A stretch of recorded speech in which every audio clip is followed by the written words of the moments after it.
NASA is returning to the moon for the first time in nearly 50 years, and they intend to stay for an extended period of time. NASA's Artemis program is behind this, and it reads like a script from a science fiction film. NASA is funding this research. One of the goals of the Artemis program is to send a human-crewed mission to the moon, and the other is to establish a permanent human presence on the lunar surface. Before we begin, welcome to Tech Unity, where I will share the latest scientific developments happening around us. Please subscribe to this channel and remember to click on the notification bell so that you will be notified every time I release a new video. Also, please give this video a big thumbs up. If you have any questions or concerns, leave some comments below. The program is named after the Greek goddess of the moon.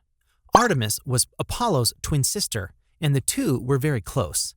It's a way for NASA to express its gratitude for the Apollo missions responsible for putting the first man on the moon. The Artemis program is centered on the development of an Artemis base camp near the south pole of the moon, which will serve as the program's centerpiece.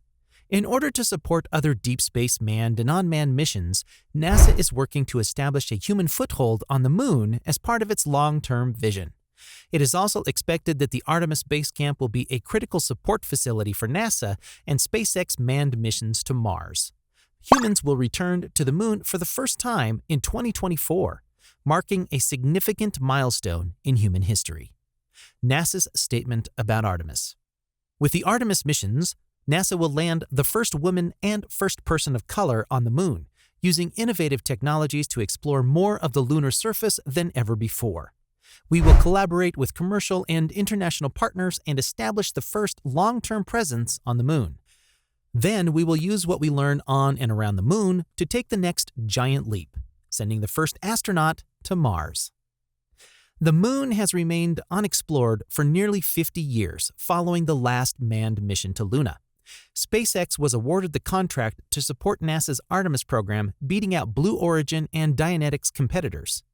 Earlier this year, NASA awarded SpaceX a $2.89 billion contract to develop and manufacture a modified variant of the Starship used for lunar landing missions.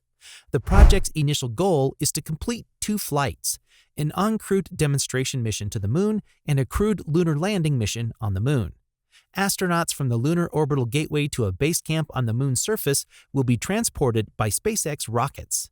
This will be accomplished by using a lunar lander variant of the SpaceX Starship rocket, known as the Starship HLS. Given that the moon does not have an atmosphere, the Starship HLS will not be heated during landing.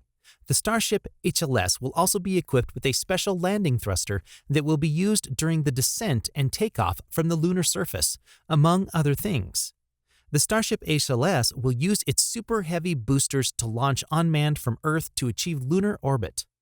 After reaching lunar orbit, the Starship HLS will simply loiter in orbit, awaiting the arrival of its astronaut crew, who will travel from Earth to lunar orbit aboard NASA's Orion spacecraft, which is currently in orbit. According to the plan, the HLS Starship will serve as a shuttle between the lunar orbit and the lunar surface. It is intended to make multiple trips to transport astronauts from the Lunar Gateway Orbital Station, which is currently in orbit. In order to transport passengers to the lunar surface, the Starship HLS is designed to dock in lunar orbit with either the NASA Orion spacecraft or the NASA Lunar Gateway Space Station before descending to the lunar surface. 2 astronauts will remain on the Lunar Gateway for the mission's first leg, while 2 astronauts will travel down the lunar gravity well towards the surface on the Starship HLS for the second leg. There are plans to conduct experiments and explore the lunar surface during the first lunar surface mission, which is expected to last a week. They will use the Starship HLS as a living space during this mission. Upon returning to Earth after 2 weeks, the surface astronauts will reunite with the rest of the crew who remained in the Lunar Gateway in orbit.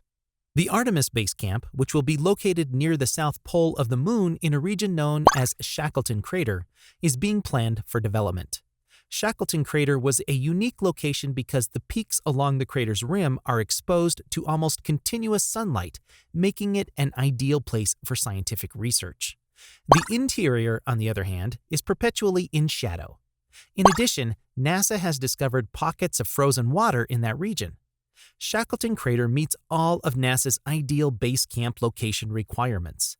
Several factors are taken into consideration by NASA when deciding on a specific location.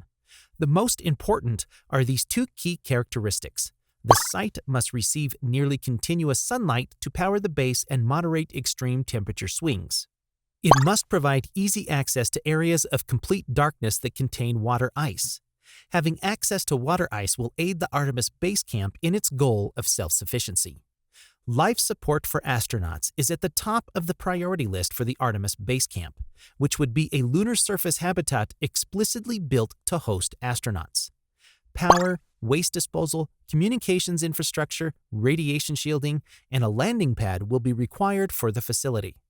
According to NASA, in an ideal situation, the landing pad should be at least a half a mile or 1 kilometer away from other base camp features, such as the habitat or solar panels. It will be located at a different elevation in order to prevent the sending spacecraft from spraying high-speed debris at equipment for areas of scientific interest on the other side of the planet. Because, according to their estimates, the thrust from landing spacecraft has the potential to spray hundreds of kilograms of surface particles, water, and other gases across several kilometers. This is important.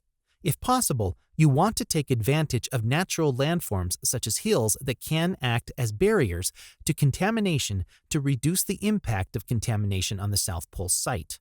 According to Ruthin Lewis, a leader in NASA's South Pole site analysis and planning team, because of this, we're looking at things like distances, elevations, and slopes when we're planning, and because the Artemis base camp will be located on the Earth-facing side of the Moon. It will be easier for engineers to communicate with astronauts who are working on the Moon. The Artemis base camp is expected to be supported by two different mobility systems. There will be a lunar terrain vehicle to assist astronauts in traversing across the lunar surface and a habitable mobility platform that will allow astronauts to travel away from the base for up to 45 days at a time. NASA is placing a strong emphasis on mobility in order to make full use of its lunar resources. When it comes to the Artemis base camp, mobility is a critical component.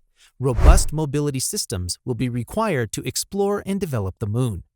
For Mars, the situation is similar, making the habitable mobility platform a critical component because we will need a vehicle of a similar design to explore the red planet.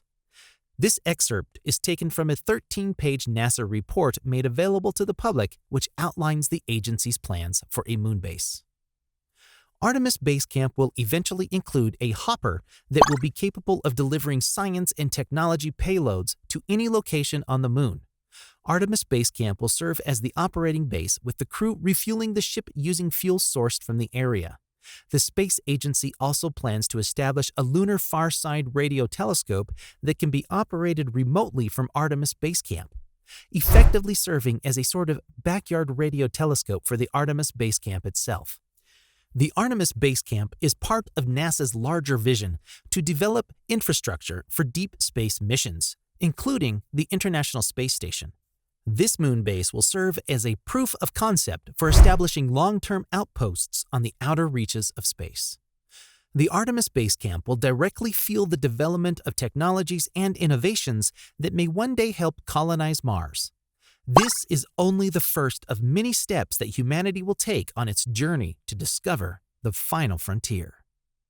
Thanks for watching Tech Unity.